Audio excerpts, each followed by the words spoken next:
Why do you think people might be gaining weight or not being able to lose weight on carnivore? Oh, well, I mean, that comes up. It's actually the exception, not the rule. A lot of people do lose weight fairly readily. We do need to remember that weight is different than fat loss. What people want is they want to lose fat. They don't want to lose weight. So a lot of people mistake the two. And so they do things like taking Ozempic or Wegovy, those sorts of things. And they take those drugs and it paralyzes their stomach so they physically can't eat anymore, just like if they got bariatric surgery. But then they haven't changed their eating habits, so they're eating really, poorly, and they lose weight. But actually, 40% of that weight is actually lean body mass, so it's muscle, bone, healthy tissue that you really can't afford to lose. And then people typically regain that weight, but they regain it in fat, and so they don't regain their lean body mass, and that's really bad. So it's not important to lose weight. It's important to lose fat. And so when people are exercising, they're lifting weights, they're making healthier decisions with their diet, and they might make healthier decisions with their lifestyle as well. They could very easily be putting on muscle, especially if they're working out, actively. And so if they're putting on muscle and they're losing fat, it might actually offset. They may not lose all that much weight at all. So it may not be an actual stall.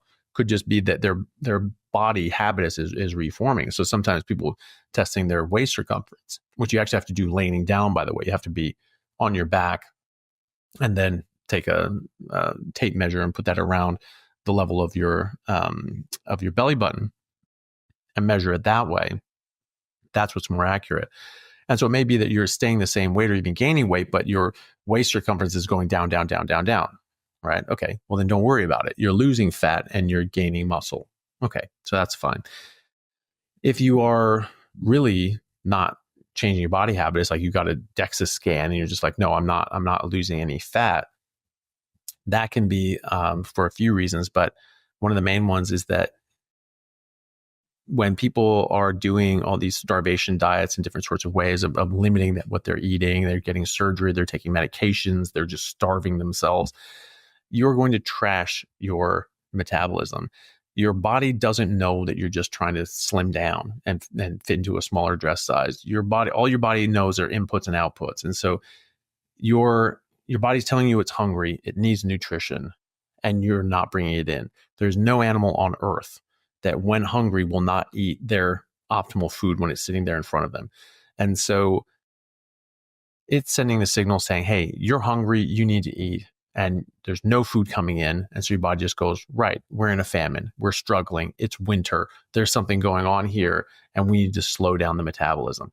And we see this. There was something called the Minnesota starvation trial, which are good friend Ansel Keys went around starving people like they were in concentration camps. Probably got a sick joy out of it. I don't know. I really don't like the guy, obviously. Some people are much more generous to him.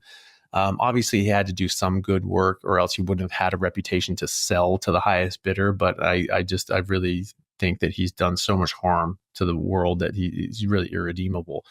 But the Minnesota starvation trial happened during World War II. They want to see, okay, if people are just really not, if we had to like severely ration, if there's a protracted war, how little can people live and what happens afterwards with refeeding and things like that. So they starved the hell out of people, and sure, they lost a lot of weight, but then it plateaued and they stopped losing weight, and they were able to maintain, what you would figure that you would see in a concentration camp, but they were able to maintain that and survive on food that should have killed them, really. And that's because the metabolism slowed down.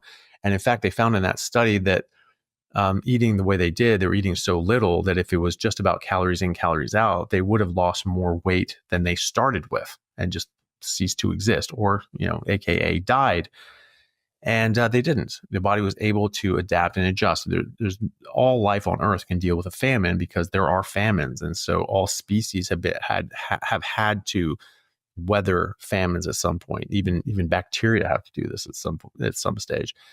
And so if you're not able to do that, you die. Hey guys, just want to take a second to thank our sponsor, Carnivore Bar. I don't promote many products because honestly, all you need to be healthy is to just eat meat.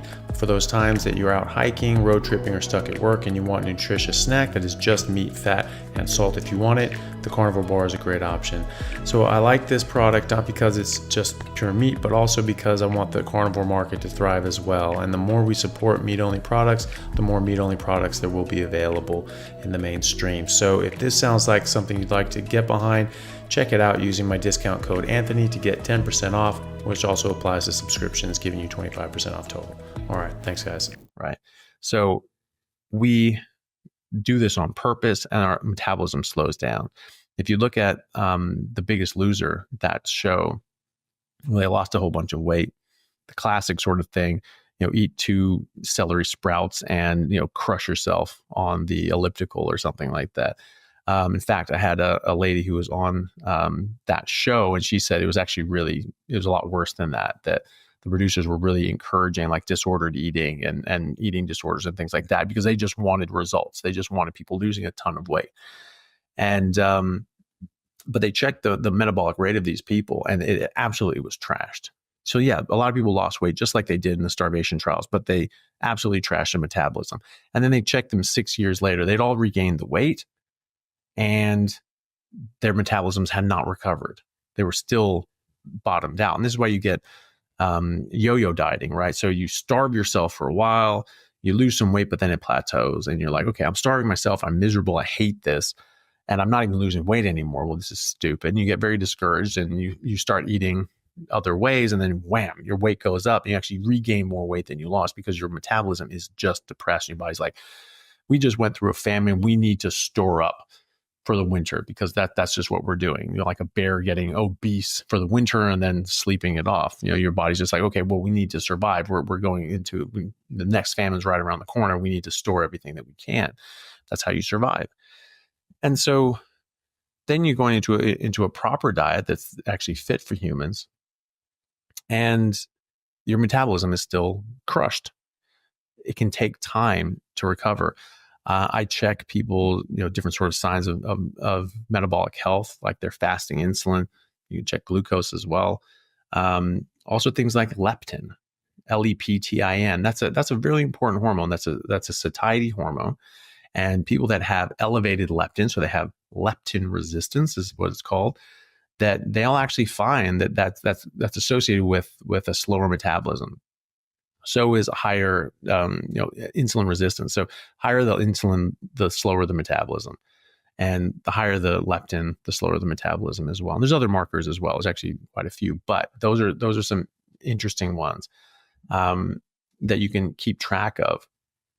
Fasting insulin, if you go ketogenic, you go on a ketogenic carnivore diet, that will come down fairly quickly. And I've seen extremely elevated fasting insulin levels that start to correct straight away and even massively correct within a few months.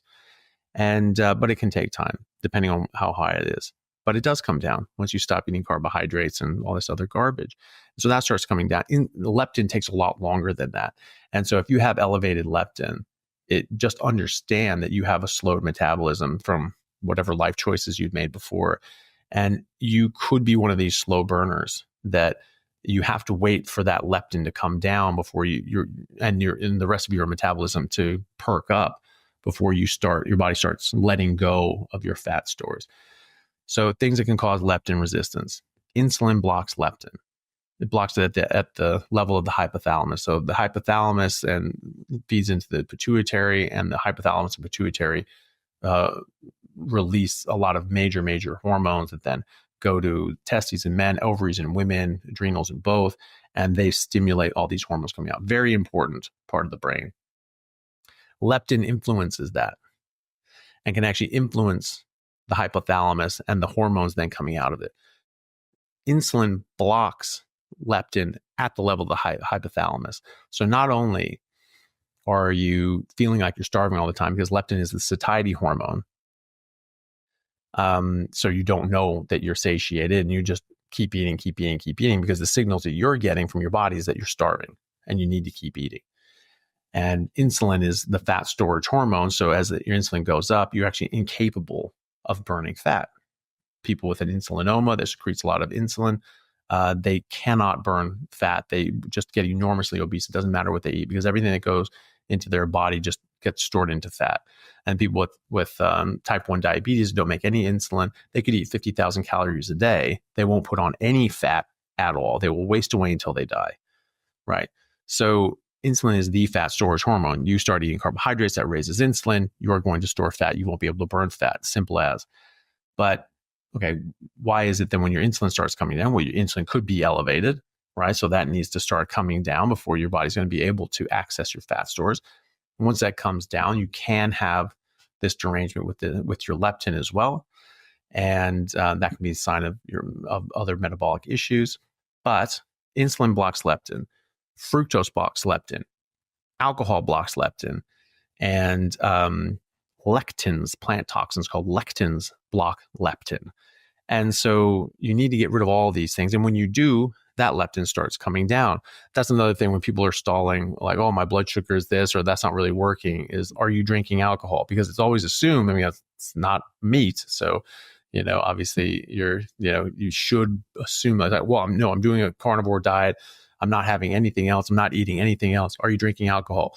Oh, I do drink alcohol. Yes. Okay. How often do you drink alcohol? Oh, well, I have, 3 or 4 beers. Okay. On the weekends, or every day. Yeah. It's like, okay. So, that's obviously going to have an impact, isn't it? Hey everyone, really happy to announce a new sponsor for the show and for everybody down in Australia, Stockman Steaks, who are delivering high quality grass-fed and finished pasture-raised beef and other meats, flash frozen and vacuum sealed to your door, something that I've been enjoying a lot of myself recently as well. They also have a great range of specialty items such as high-fat keto mince and carnivore beef and organs mince with liver, kidneys, and beef heart as well. So use code Chaffee today for a free order of beef mince or another specialty gift along with your order at stockmansteaks.com.au, and I'll see you over there. Thanks, guys. And so, but people don't necessarily think about those sorts of things. So that's one of the things that we see when you go into a ketogenic carnivore diet. Leptin, even if it's extremely elevated to the point that bariatric surgeons will just say, there's no way you can possibly lose weight with diet and exercise. It's not going to happen. You'll have to get surgery if you want to lose weight. That's not true, though. You can lose weight. It just has to be the right diet and exercise. It has to be ketogenic. And it's better if it's a plant-free ketogenic diet because you're going to cut out the plants with the lectins in it as well. And you will see that leptin come down, but it takes months, especially if it's very elevated. And so sometimes people won't lose weight while that leptin's up. Now, there's going to be other things going on too with their metabolism. And so, but that's a pretty good surrogate marker for your metabolism. So as that leptin comes down, once it gets down to low enough point and your metabolism has recovered to a certain extent, that's when you see weight just start dropping off. So I always counsel people and say, listen, most people lose weight pretty quickly, but not everybody does. And if you have high leptin, so you could be in that category where it's a much more slow burn. For some reason, women with elevated leptin are more commonly slower to lose weight. I don't know, but men got the long end of the stick on that one. It seems like a lot of men, even with high leptin, seem to do okay with losing fat more quickly. But a lot of women do too. I've had women that were in that range that bariatric surgeons would say, over 100, say there's no way in hell you can possibly lose weight, and they lose significant amount of weight straight away in the first few months, and then it just keeps losing weight after that. But if you're in that category where you're not really losing weight straight away, just understand that your metabolism takes time to heal and repair, and to focus on your health, because that's the most important thing. I know a lot of people come to these sorts of ways of eating because they want to lose weight, but really this is about your health. And as you improve your health, your weight will follow, your body habitus will follow. And so the most important thing is your health. That's what you need to focus on. How are you feeling? How is your energy, your mental health, your mental clarity, all these sorts of things? How's your diabetes doing? How's your autoimmunity doing? Are you coming off medications? Your blood pressure coming down? those are the most important things. Very distant second is body composition. You could be losing fat and putting on muscle and not losing any weight, or even putting on weight. Most important thing is the health, though. Very distant second is the body composition. Nowhere on that list is weight, because weight doesn't tell you anything about health or body composition. And that's really important things to remember. And they're finding that they're massively improving the health of their microbiome. In fact, there was, we're seeing this just all over the place, and many people are publishing this. Dr. Ken Berry has published this. Benazati's published this. Dr. Sean O'Mara has published this, and in fact, Dr. Sean O'Mara, his microbiome was so good that the president or whomever of the company that he used to test his microbiome personally called him and said, "You have the best microbiome our company has ever tested. What the hell are you doing?" He's like, "All right, I'll tell you." And Benazati, who's been doing a clean, omnivorous, ketogenic diet. So